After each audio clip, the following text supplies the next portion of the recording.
The Emperor protects. One slogan read ironically. Letters marred by grime. Something clattered behind her. Mara smiles. Illuminator shaking in her grasp. Who's there? Who's there? She demanded, attempting stillness. Only dripping water answered. Gathering her courage, Mara quickened her pace. Boots splashed flash. She could see the faint glow of her happy light at the end of the alley. A tiny sanctuary light in the darkness. Nearly home. She silently sighted a fragment of the Imperial tree for comfort.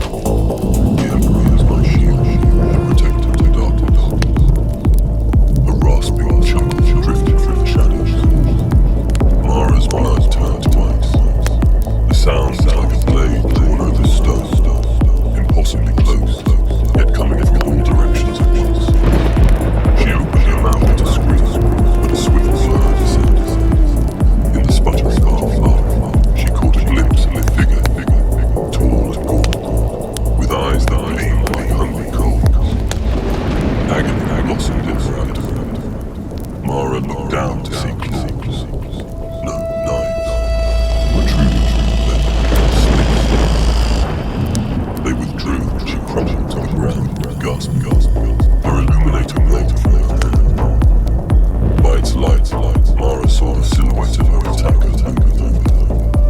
The figure was draped in ragged shadows, but she glimpsed pale, angular features and a twisted smile with sharp teeth. In one spindly minute, it held a wicked blade, brick red. Mara tried to speak, to beg and pray, but only a wet choke came out. The last thing she felt was cold fingers caressing her cheek, almost tender, and a voice whispered with a language she did not understand. Silk, cruel words that carried the promise of suffering. The illuminator sputtered and died. In the darkness, Mara's weak gurgles were abruptly cut off. The chuckle echoed once more.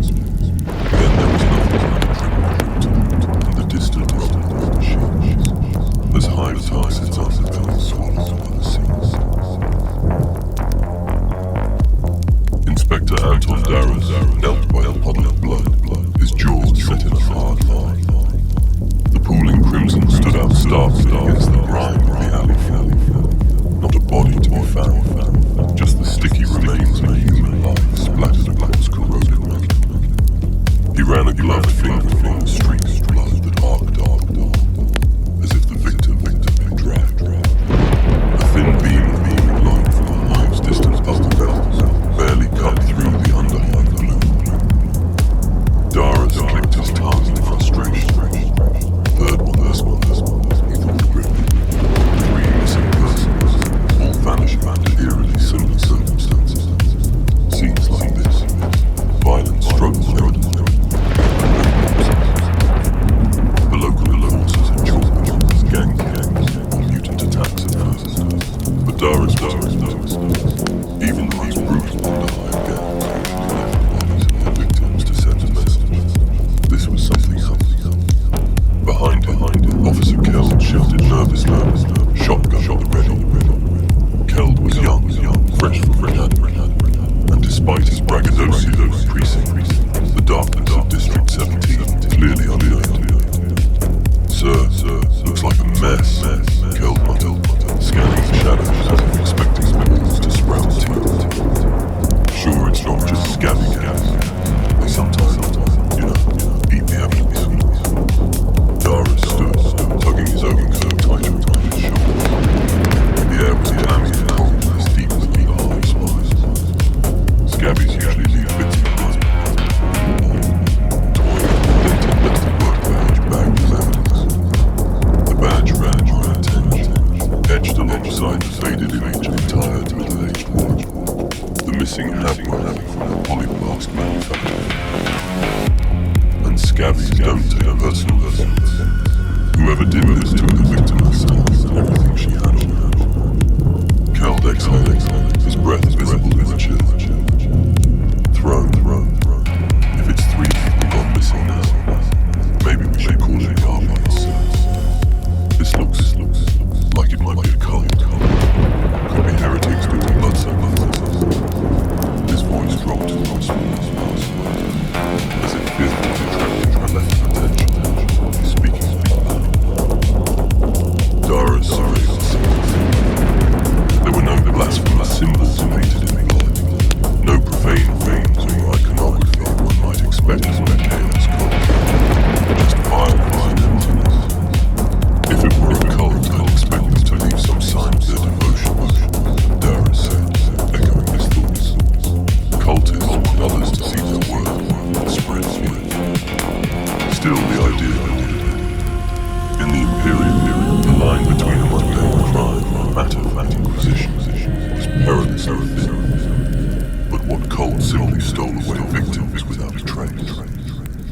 swept his hand lamp across the ground and spotted Mars dropped illuminator, cracked and smeared with dirt. He picked it up gingerly. The casing was scored with what looked like claw marks. 4 parallel slashes, 2 even sharp from simple knife running overlap. He showed it to Keld. Seen a weapon that would do this. Keld grimaced at the gouges. Emperor's mercy. That's not any knife. Looks almost like claws. Dara's heart chilled. She wasn't from the cold. Claws indeed. But of what creature? No reports of some beasts in this area. Mutants with claws large enough to rend the steel thread. And usually they leave a mangled rings. Not. These marks were precise. He straightened up, resolved. Whatever did this, it isn't a simple gang or mutant attack. We need to talk to our contacts in the underworld. Someone must have seen. Keld nodded, casting one last uneasy glance on the blood-splattered alley. Should we report this up the line, sir? Marshal Tybalt looking around at us. Unusual. Dara's no Marshal. The head of Hypnotic and forces would probably prefer to file these cases under unsolved stones. 3 missing underliners hardly concerned the Hive's noble houses or the administrators, and resources always tight. But Dara's felt a personal pull. These were Emperor-fearing subjects of the Imperium, and something terrible was preying. He couldn't just wait. Let's keep details quiet for now, he said finally. We'll report we're investigating suspected gang activity. No mention of claws or anything that would send the agitators into a frenzy. He gave Keld a pointed look. Understood. Understood, Inspector. Keld. He tried to sound confident, but Dara's could hear the note of trepidation in the young man's voice. As they left the alley, Dara's took one last look at the blood and soaked into the gutter. I'll find who did this. Emperor willing. Unbeknownst to them, high above the bloom of painting stuff, a pair of eyes merged their furniture. Eyes that glinted with confused malice, vanishing in the darkness without sound. The grub hole was a dim collapsed absent. One of the few semi-safe galleons was under. Dara's ducked under a low-hanging pipe as he and Keld entered, their boots crunching decades of debris. The sour odor of cheap recap, low spurs of fried algae filled the air. A few off-shift labourers in hive scums loitered at tables, eyeing Watson warily. Dara's wasn't here. In a back perched on an ancient stool, sat a skinny man in a stained flak jacket 2 sizes too big. He was hunched over a small glass jar, fishing sessions. Snap. Dara's ears were on the nail. Petty scavenger, an info broker, Snail had earned his nickname by defying all his cargo services. He once drove to Snail's place, or for the trail of trickling brine he often left behind, given his constant snacking and anything big. As Dara's angels approached, Snail looked up at the gap between them. Well, if it ain't the moment. Emperor's shiny boots inspected Dara's in their flesh. He cackled, spreading his hands theatrically. To what do I owe this? I'm to finally take it and drink. He lifted the jar into size. Inside floated fat chunks of excellent new wine, preserves and vinegar. Dara's pulled out a rickety chair opposite their form. On the table between them sat Snail's prized jar of fungus sweets. Stench bizarre. Snail speared one and popped it into his mouth, chewing. Snail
match the uneasy feeling he got in his crime scenes.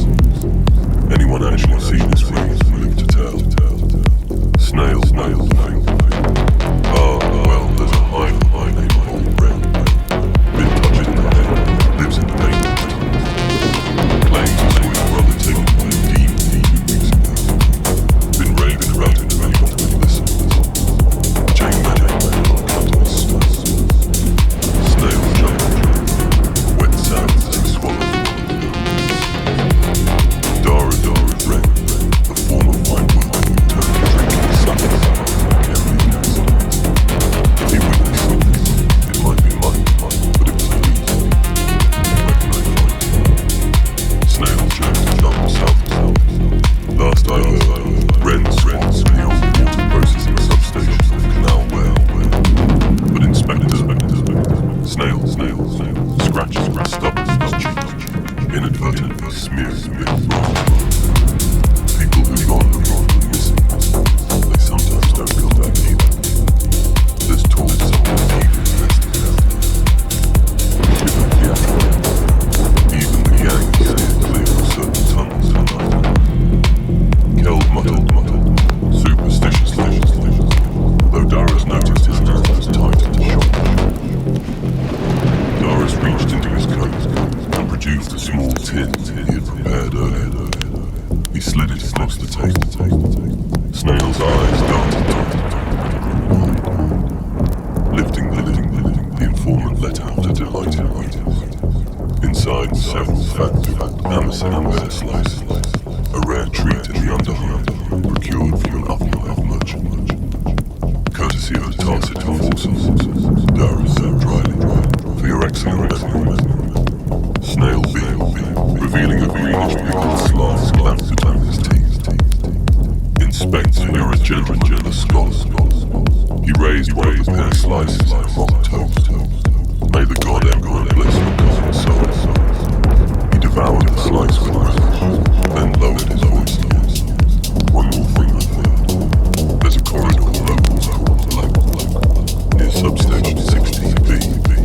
Supposedly, where a lot of folks vanished. Word is that the third church hid wailing pipes there.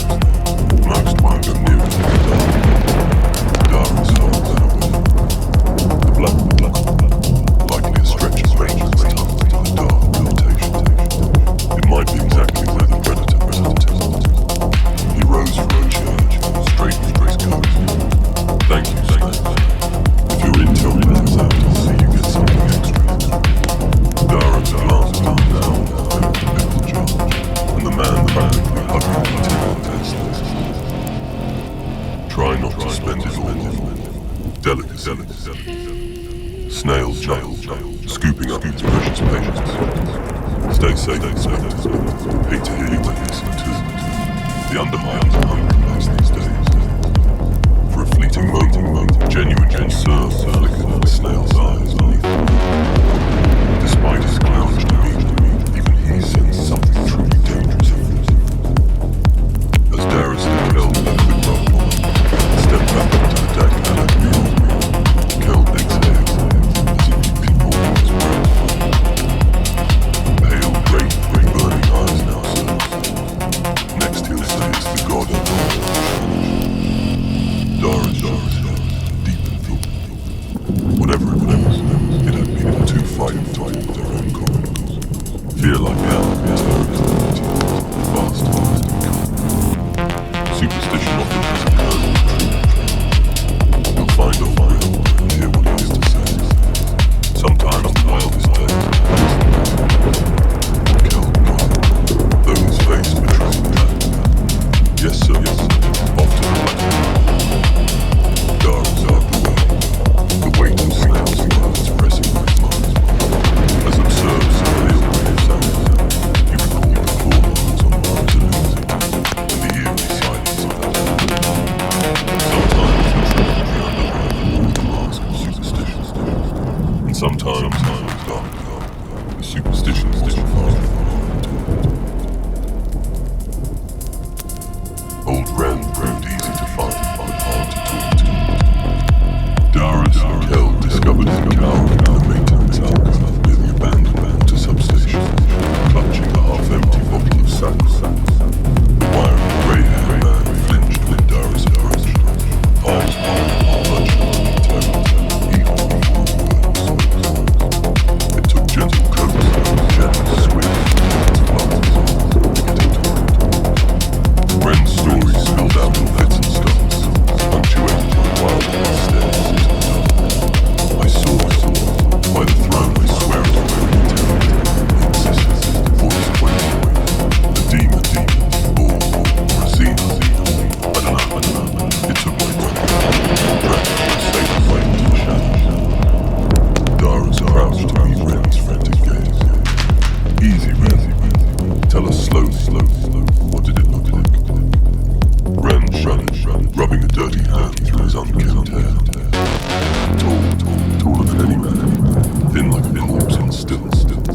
speed, crackling energy that hinted at something few Imperial citizens would ever encounter. The demon's eyes might glow, but they typically lack madness, corruption. Red as straw, didn't show the telltale gibberish of a damned soul. His description reminded Darius of hushed tales from his PDF days, of xenographers who struck from over. But those were far from him, weren't they? Leaving Ren with a few thrown Gelting instructions to stay hidden, Darius and Kel ventured deeper into the infamous black. It was a stretch of corridor long abandoned by Maytag's crews. Its luminous strips broke, flicker, weakly. The nickname was well. Darkness clung here like a living thing. Darius checked his chronometer. Third shift bell was minutes away. The two officers advanced slowly, footsteps echoed. Apart from their breathing and the drip of water, all was silent. They reached a junction and several pipelines converged overhead. Darius recognized it from Ren's rapid directions. This is where the sailors must take, he whispered, sweeping his lamp's beam over the deck plating. Deep scratches marked the metal. Heavy, bladed equipment had been dragged around. Kel knelt and pointed out a dark stain in the sea. Blood, long, dry. Suddenly, a distant clatter rang out. Both men snapped up their weapons. You hear that, sir? Kel hissed. Darius knows, killing his lamp. Darkness enveloped the side from a faint amber glow, making crack. They waited, strained to listen. For a long moment, only the thud of Darius's pulses in his marked time. Then, a scream. Faint, filled with terror. It reverberated through the pipes from somewhere around the bend to their right. Without hesitation, Darius drew his pistol and sprinted toward the sound. Kel close behind with shotgun raised. They barreled down a narrow service tunnel. The scream growing louder, more desperate. Abruptly cut off, replaced by a low, cool laugh that sent Darius' teeth on edge. The same chittering laugh rang in the squares. His blood ran cold. They burst into the floating chamber, an old pump station lit only by a rotating emergency beacon, casting red light and shadow in dizzying succession. In that hellish throw, Darius glimpsed a nightmare. The young woman pinned against a column, eyes wide with terror, struggling feebly against the dark figure that held her aloft by the throat. Enforcers, let her go. Darius bellowed, leveling the pistol. Kel fanned to the side, fingeringly shocking his trigger. The attacker turned his head. In the flashing red light, Darius saw it clearly for the first time. And his gut was gone. The creature was indeed alive, clad in a robe, spikes marked by glinted crimson in the beacon's glow. Its face was broad, almost elegant in an unearthly way, but twisted by a grin of wicked delight. Almond-shaped eyes smoldered a malevolent red, and from its rictus grin protruded elongated fangs. It looked like a depraved, nocturnal paranoia. By the throne, Kel breathed, momentarily frozen by the sheer reality. With a sneer, the Xeno tossed the woman aside with a broken rope. She hit the ground with a cry of pain. Before Darius could get a shot off, the alien moved. It darted to the side with infinite speed, a blur of darkness and blood-red flames. Stop, Darius shouted, firing off two shots. The reports were definitely closed space. Kel recovered and unloaded a booming room from his shoulder. Pellets chewed into metal. The creature somersaulted behind a cluster of pipes. A high-pitched mocking voice echoed, speaking locally with a strange lilting accent. Pray that fight's bound, how quaint. The sound seemed to slither through every moving one. Darius' skin was torn. He signaled Kel, and they advanced cautiously towards the pipes.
last to die. Dara's coughed, voice raw, forcing himself to his knees and reaching for a fallen stubborn that belonged to him at substation. He leveled with both trembling hands. The creature bared its teeth and spat something with its own hissing message. Then, in a blur, it turned and sprinted to the side passage. After it, we can't let him get away. Dara snarled, adrenaline overriding agony. He struggled to his feet and took off after the Xena. Kel staggered and stepped behind him. They pounded down a rusted corridor. Darius' hand swinging wild shadows.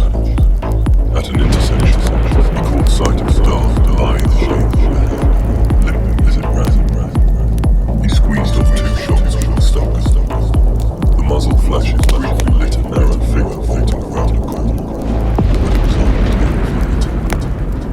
By the time they reached that corner, the creature was gone. A maintenance hatch in the corridor's end swayed slightly. Beyond it lay a vertical shaft descending into blackness. Darius listened intently, but heard nothing but the echo of their own pursuits. The Xena had vanished. Only silence remained in the tunnel, broken by Kel's ragged breathing and the distant whir of ancient flames. Darius slammed a fist into the wall in frustration, wincing as the motion pulled at the wound in his side. It escaped, wounded, but not dead. He cursed under his breath. A faint whine echoed back unchanged. The woman, Darius gasped, heart lurching. In the frenzy of the chase, he'd nearly forgotten her. They hurried back. The rotating beacon burnt out, leaving only Darius' swaying lamp to light the scene of carnage. The young woman lay where she fell. Darius knelt and gently turned her over. Her face was ashen, eyes half-lit. A deep gash crossed her abdomen. Xeno's blade returned into her belly viciously. Kel knelt opposite and face drawn. Darius pressed a wad of cloth from his coat against the wound, trying to stanch the bleeding. The woman's eyes fluttered open to his touch. In them, he saw the raw terror of someone who had looked into the abyss. You're safe now, he lied softly, forcing a reassuring tone. We're here. She made a deep face, somewhere between her soul and the cold. Blood flecked her lips.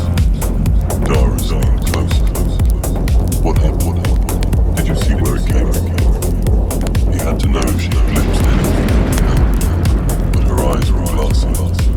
It came out of nowhere. Grab me. Wanted to. Take me. The tears slid down her cheek. It wasn't you. Emperor, save me. The devil. Her voice was barely breath. Hurts so much. I know. Darius whispers, throat tight. He had seen wounds like this on battlefields. They were almost always fatal. He kept pressure on the gash and he was not willing to let her go. Stay with me. Medicare coming.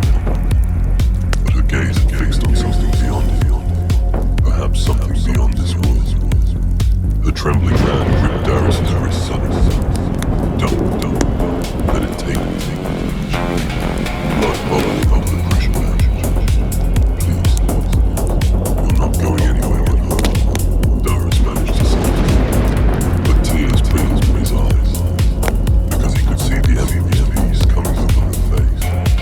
The gentle sighs on her lips as the body went slack. The hand on Darius' wrist slipped away. She stared silently at the ceiling. Expression finally free of terror. Darius bowed his head, jaw clenched so hard it Emperor, he prayed silently. Receive this innocent soul. Behind him, the clatter of boots and shouting voices signaled the arrival of backup. The medical team and a half dozen forces flooded into the upper chamber, their helmet lights cutting through the gloom. They were too late. Kel slowly rose, wiping blood from his cut cheek with a shaky hand. Blue-red strobes from the enforcer backup lights played over the scenes. The lifeless victim, a spattered alien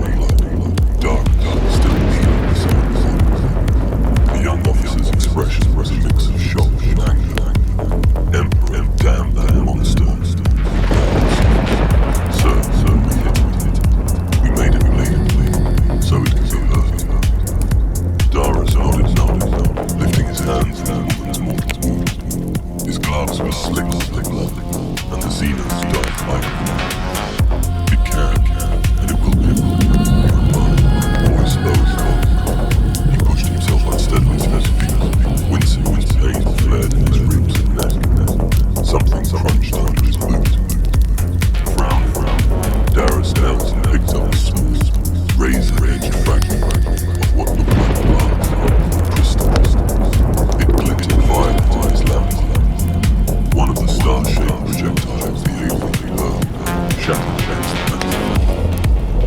Carefully, he collected two pieces into Ned's pouch. Each was about an inch long, unnaturally bald, and exuding a greasy sheet. His medical training told him the burn of his neck and sides was likely from some toxin, perhaps coating his shells. As medics finally attended to the fallen, confirming what Darius already knew, he took a moment to survey the carnage under the harsh floodlights. The grey floor was pitted with blast marks and strewn with blood, bullets, and a few twisted suretures embedded in it. But of the Xena, no signs except the inky blood trail that left. Darius' hands tight fists. Some of the backup members were crossing themselves or whispering prayers under sealed seas. None of them had ever seen an alien in close. Few on the highway until one came. He exchanged a look with Kel. In that look, an unspoken pact was made. They had seen the predator's face. They would hunt it down. No matter that it was not human. No matter that it was like nothing they faced. They could not abandon that into the high pass into this pale grave. Yet even as he steeled himself, Darius couldn't shake the memory of the creature's laughter, echoing in the dark, or the way it vanished so soon. The hunter in the shadows was wounded now, yes, but far from gone, and he suspected it would only grow more dangerous now that it had been provoked. The hive Tarsid enforcer precinct house was a buzz by the news of the black incident had spread ranks. Rumors of the Xeno killer in the underworld, of a demon or shadow that stole souls. Inspector Thomas sat on the bench listening as a medical man tightened the bandage and the gash flask. Nearby, stitched the cut to his tube. Around, enforcers came, trading knives and services. Marshal Time, broad-shouldered man with iron grey hair, strode his face like thunder. Inspector Darius, he barked, his voice coming through the low bars of conversation. What in the Emperor's name happened down there? Before Darius could answer, Tiber's eyes fell on a body under a bloody sheet nearby gurney. The young woman from the upstairs, and the medics had carried back. Tiber pulled the sheet back briefly, revealing the glimpses of redness on his pallid face. The marshal blushed. Thrown with terror, he muttered the cover of her. The shock in his face quickly hardened to a scowl. He stepped closer to Darius and lowered his eyes. I've heard the line words, but I want to from you straight. What are we dealing with? Darius rose to his feet, ignoring the flare of pain from his bandaged side. He stood at attention to his manager. Sir, we encountered the perpetrator. It's not human. Some kind of demon race. Fast, cunning, armed with advanced weapons. It killed the civilian, wounded him, and escaped. His tone was collected, professional. Inside his own emotional weight of that way. Tiber searched Darius' face from inside his exaggerated. Finally, he gave a curve. Kel added more sleeves. I saw his humanity. Pale as pale. Red out, spoke of both. It toyed. He glanced down, shame on his face. If Inspector Darius hadn't been there, Tiber flew out of the room and ran a hand around his close-cropped head. Of all the crises the precinct we faced, the Xenos incursion was beyond expectation. He swore to his breath. All right, I'll send an astropathic memo to Sector 30.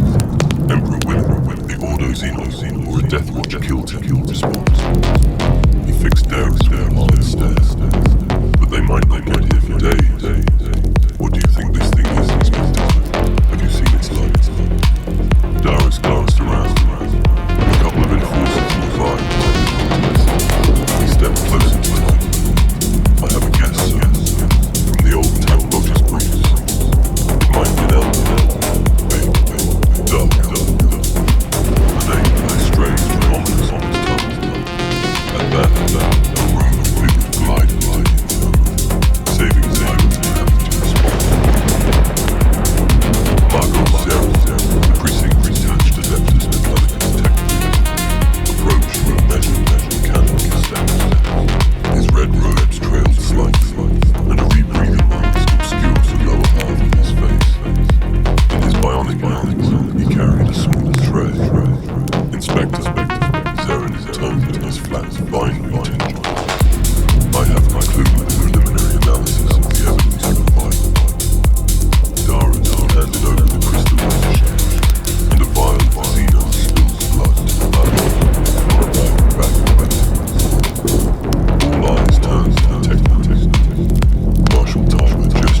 harsh lunar glowed light. The shards glittered with faint thermal shields. This material is not of any imperial manufacture, Zirin stated matter-of-factly. It is a lattice of metastasized crystal impregnated with exotic elements. Additionally, trace compounds on the surface constitute a complex neurotoxin, unlike any mechanicus farm. He lifted one sharp, delicate between metal fingers. Such design and substance are consistent with Zeno's weapon, specifically Eldari diamond splinters, often employed by the kindred colloquially termed Dark Eldar, a murmur through the fuming forces within earshot. Dara felt a chill despite expecting it. During his BDM service years ago, he'd overheard fragments of conversations about Eldar murders, elusive alien striking isolated continents, void ships. He'd never imagined encountering them from life. Marshal Tyler's eyes now. Dark Eldar, Emperor's mercy. He took a moment, digested. What else might Zirin sexual now picked up the data statements. Black blood cell displays unusual properties, rapid coagulation, and presence of potent stimulants, likely combat drugs. This aligns with known Drukhari, Dark Eldar, combat practices. They commonly enhance themselves with elixirs to heighten depression and pain tolerance. Dara's remembered the creature's astonishing speed and resilience. He cleared his things. Margos, weaknesses. How do we kill it? Zirin caught his head. The red operas they remain flesh and blood. Conventional ballistic laser waves if you can hit the target. Their armor is advanced, yet lighter than cells. It can be penetrated by focused fire. The primary challenge is their superlative reflexes and stealth. They prefer shock and surprise. Auspex scans won't detect it and tune properly, though they possess devices to dampen such emissions. So, Vincent, that's good. He turned to Darius, expressions worried. You and your man drove it home, that's no suspicion. But if there is one, there could be. Darius had already considered that. Snail's intel of the pattern of disappearances suggested a prolonged operation, not an open predator. Sir, with respect, if it is Dark Eldar, they operate in circles. Great. Their modus operandi is to strike swiftly and take captives before a defense can enter. Slaves, the missing piece. He trailed on, letting the impatient hand. Those victims weren't just murdered. They were likely alive, suffering fates worse than death. The marshal's face hardened. Unaware way. He rubbed his temples. Empty down. The Xeno slipped out under our noses. Straight, souls come to shock. Every hour counts. I'm not waiting for the hill. We handle this here and now. To Doris, I'm assigning you to lead a suite of map that surrounds the surface. I'll put the fire team as investment.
hands were steady.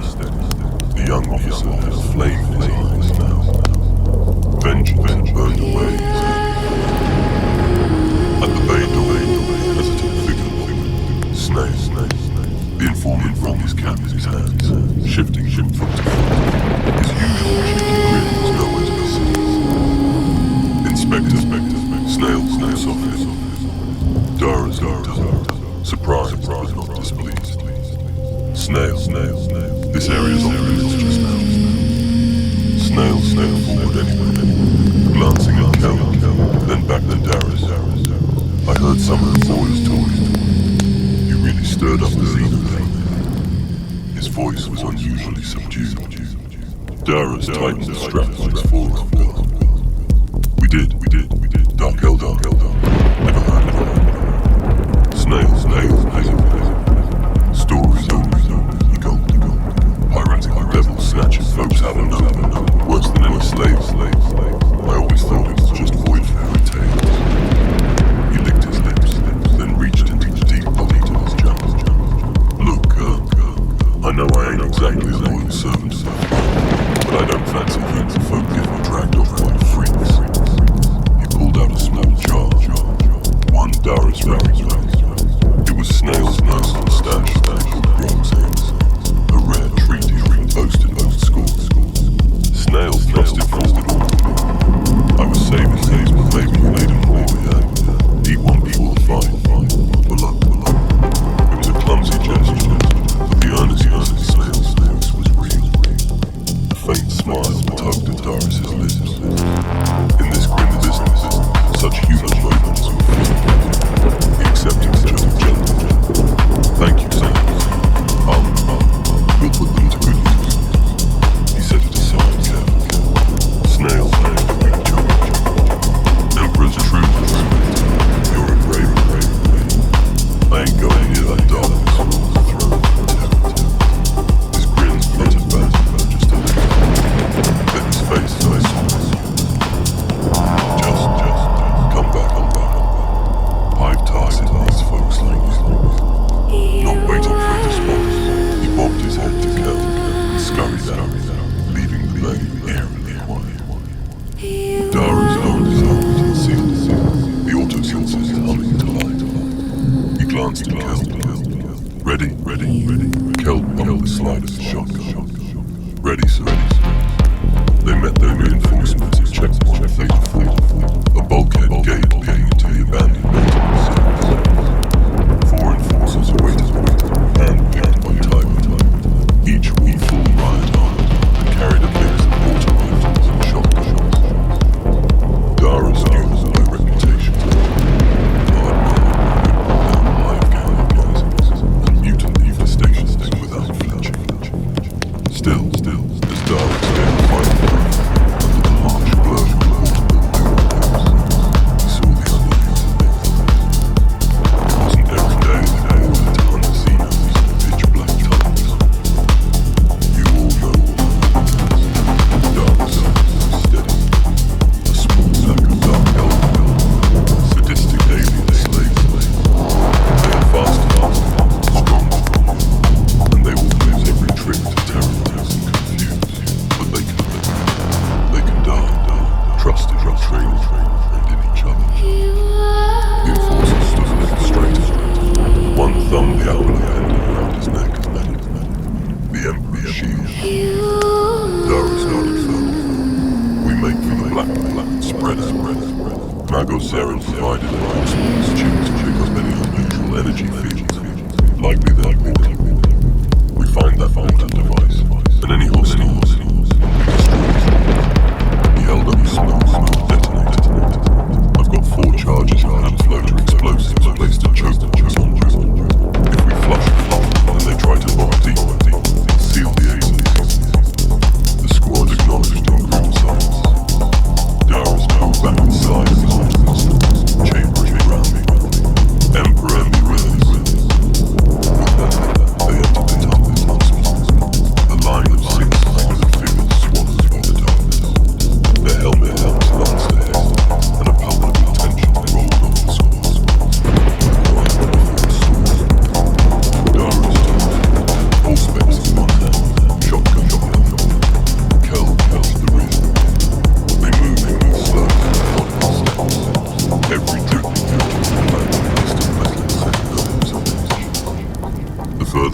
the more Dara's felt a prickly skin.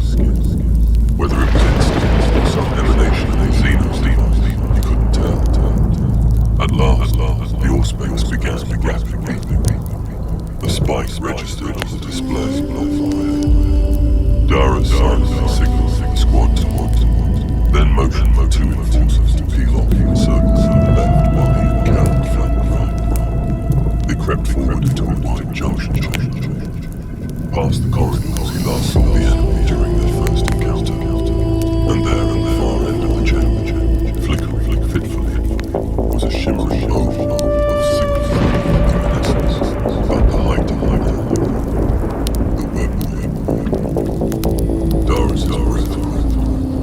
In the rippling void of that, he thought he glimpsed alien spires against a pitch-black sky. The sight was fleeting and uncertain, but the Auspex squeal left no doubt. Closer by, a few meters away, Darius's light fell on a heartbreaking sight. 4 huddled figures, chained together at the wrists, sitting on the floor. They were captive humans. 2 men, 2 women, all filthy, bruised and terrified. Likely something missing. One man looked up, hope and confusion in his eyes as he saw the armed forces. His mouth mouthed behind a gag. Darius's stomach turned hot with anger. He held up a closed fist to keep his teeth back. It was too quiet. The Xenos would leave their slaves unaffected. This reeked of betrayal. As if on cue, a voice burst from the darkness above, dripping with malice. Little monkey, come to trade yourselves for these morsels. Dara snapped his shotgun to him. His multiple shapes detached from the ground. How could he not perceive? They had been lurking outdoors, behind debris, cloaked by some damnably effective camouflage, until they chose to reveal themselves. The squad reacted with commendable speed, being ambushed. Contact front, multiple, the enforcer shouted. Gunfire erupted, muzzle flashing stroke. 3. At least 5 distinct Xenos flitted through the periphery of the enforcer's lights. Lancelot neon blue splinter rained down from their arms. Thin crystalline projectiles whistled through the air. One enforcer screamed and went down as several shards plunged through his arm. He convulsed on the floor, the potent dust breaking swift. Another officer spun and collapsed, blood spurting from his neck, felled by a barely seen assailant with bladed blade. Darius fired into the water, catching a glimpse of a familiar figure vaulting between pillars with acrobatic grace. His shot missed as she flipped away, laughing. Meanwhile,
blinding flash filled the chamber as the grenade went off. The entire room washed white with sound. The dark elder cried out in anger and pain as the sudden brilliance released their enhanced vision.